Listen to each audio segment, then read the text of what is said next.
Welcome into Seahawks Today. I am your host, Will Ortner, and the Seahawks just lost their preseason game against the Green Bay Packers. It's their one loss of the preseason, 1-1-1. It kind of leaves a sour note for the Hawks. Unfortunately, I think that you would have rather had the Kansas City game be that third preseason game as opposed to what this Packers game was. At the same time, I understand that none of the starters played in this, and there's a reason for that. It's because Seattle wanted to see what some of those guys on the back end of the roster could really do. I want to know what your opinion of this game was. Make sure that you head in to the comment section of this video and type in your one-word reaction about this Seahawks game. Mine, disappointing.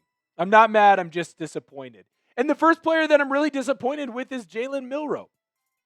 Came into this game excited. You finally get to see him with the training wheels off. And I was one of the big hypers up of Jalen Milroe saying, hey man, he needs the training wheels off. I want to see him play. I want to see what he's willing to do. You need the training wheels back on, man.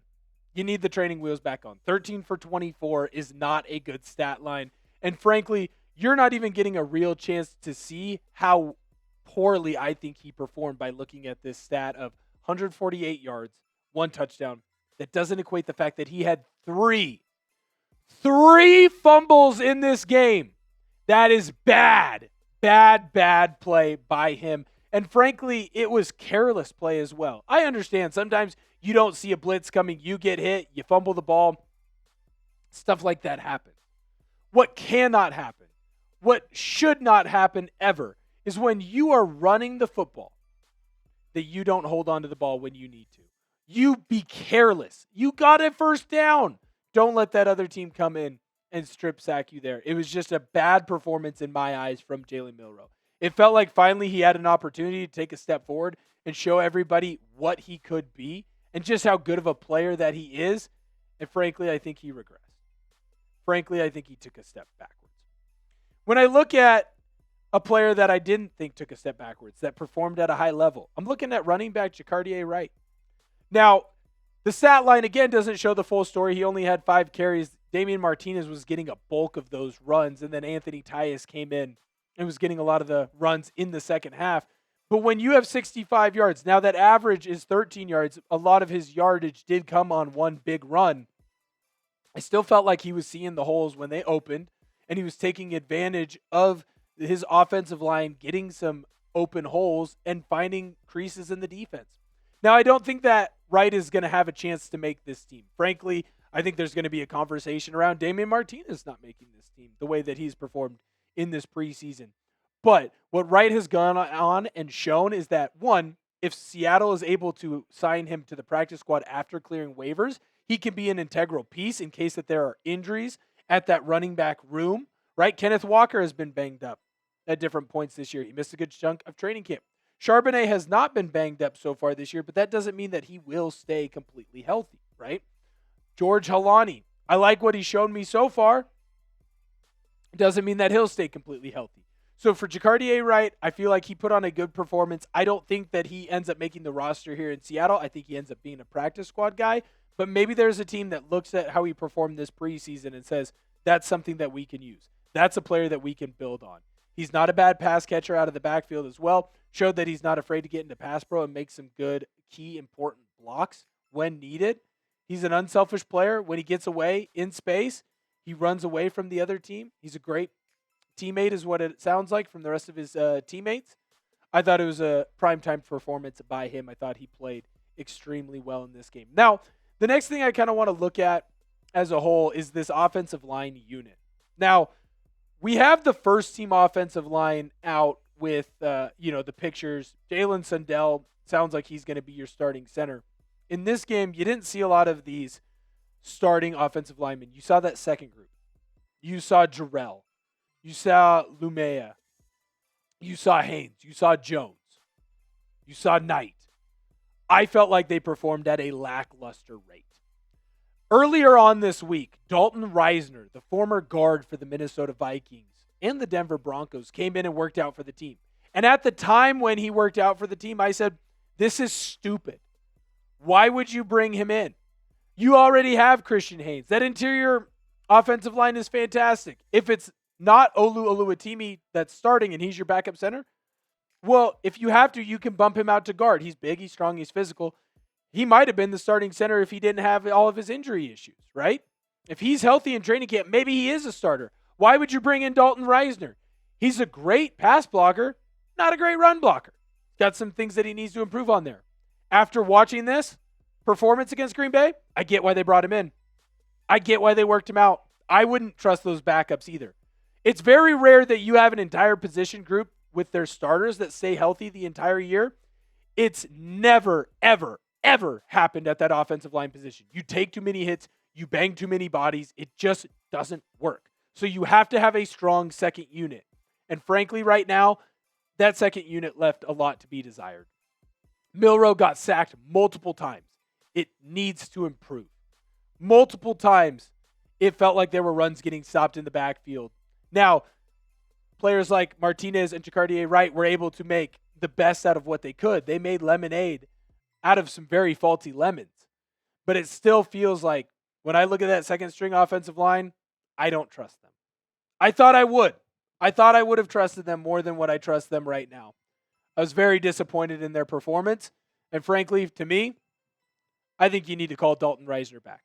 Or you need to go and look for some veteran help. Hopefully another team cuts a offensive lineman that's a vet that you can bring in and be that backup. I like the first group. I don't like the second group anymore. You want Seahawks coverage all year long? Smash that subscribe button. We just got over 69K subs.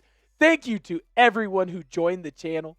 We love you. ELE here at Seahawks Today. You're going to want to make sure that you're subscribed. We have videos coming out daily. And when I say daily, I do mean 7 days a week. We're going to keep you up to date with all the latest news and information. And the beauty is when we give takes on our Seattle Seahawks, I'll be in the comment section. You can make sure that you leave your comments for me, and we'll have a conversation about Seattle.